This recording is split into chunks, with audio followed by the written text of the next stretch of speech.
Olivia Alligood, and I am a missionary with South American Mission, and I'm a teacher in Peru, and I teach at a school for missionary kids. It all started when I was 13 years old, and I saw a promotion for a mission trip, and at the time I was, like I said, 13, and the cutoff date was, I think, 14 years old or 15 years old. But I looked at my dad and I told him I wanted to go. Like, that's what I was going to do. That's what I was called to do. And he was like, you're a little too young. But that's where it all started for me. And throughout the years, God just continued to draw me closer to himself.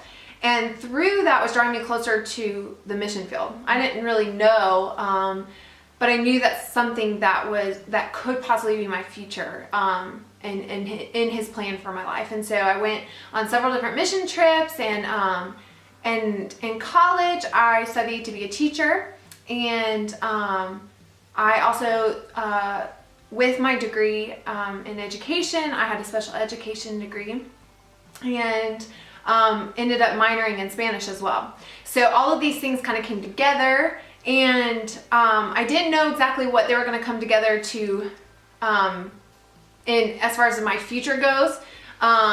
They were kind of separate and kind of a mixture of things. I knew that it would work here in America. I didn't see that working all together on the mission field. But my senior year of college, God very clearly told me I wasn't to interview here in America for a job. And in your senior year at college, if you're an education major, that's what you're doing. You're interviewing with schools and talking with principals and trying to get your name out there.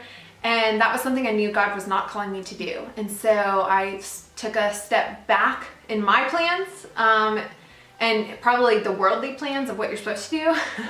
And but I had to take that step in faith of waiting on him and trusting in him. And he delivered, because I found Sam Academy, which is the school I work at, online. I was Googling, and I found Sam Academy, sent in my initial information after praying about it, which basically just said that I was an education major. At the time, I was really seeking a special education job.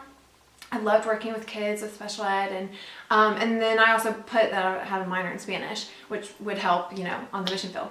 So I sent in that information on a Sunday night. The next morning at 9 a.m., it was a Monday morning, so 9 a.m. on a Monday morning, I got an email from them saying that they'd been praying for special ed teacher for years.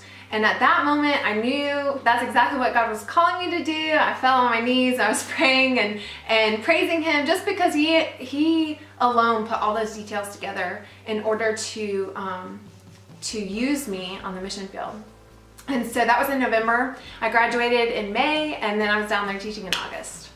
I was 21 when I sent in my information. I was 21 when I graduated, and I was 21 when I got down there. And 2 days later, after I got down there, I turned 22. So started working when I was 22. When I went down there, I knew, obviously, what I was going to do on paper. I knew that I was going to teach the kids of missionaries, because that's what the school is about. And we're serving the missionary families.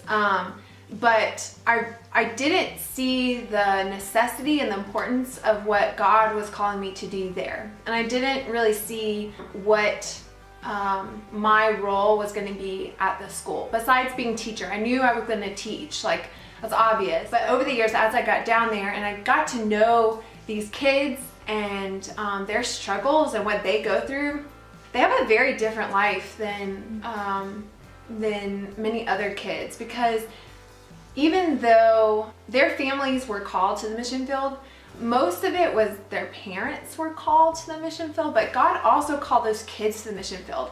And they may not see that, and others may not see that, but that's exactly what happened.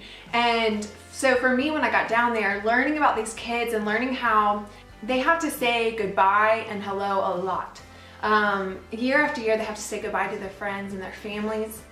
Many don't have one cultural background, which is great, but also causes this sense of loneliness sometimes, or not knowing who they are, where they belong, what they're supposed to be doing. They're in this world that they don't fit in necessarily with the culture around them in the city, but at this school, they get to be a part of a community of kids that are just like them.